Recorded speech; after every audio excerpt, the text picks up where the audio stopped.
They've laid in unknown graves for more than a century, but now the final resting place of about 70 Aborigines has been discovered on Fraser Island. A combination of traditional skills and modern technology has located 3 cemeteries at Bagimba Mission. Bruce Atkinson has this exclusive report and a warning: this story contains images of people who are deceased. Between 1897 and 1904, Aborigines were rounded up and sent to Bagimba Mission on Fraser Island.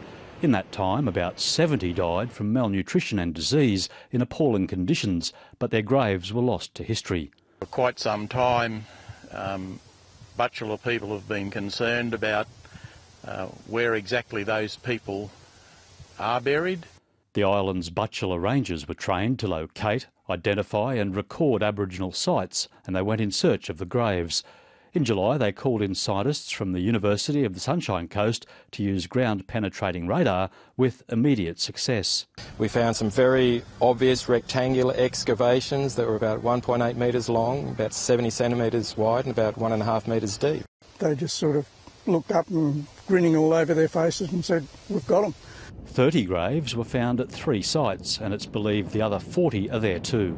Once we'd worked out where the cemeteries were, it wasn't that important to find out how many were there and count them. It's the first time local elder Glenn Miller has visited the graves since they were found. To relocate and be able to keep an eye on and protect the remains of ancestors is probably the most important thing. Behind me is the site of the Bagimba Mission, and further back in the bush, the graves. The Butchulla people are thrilled to have found their relatives, but will leave them resting in peace and undisturbed.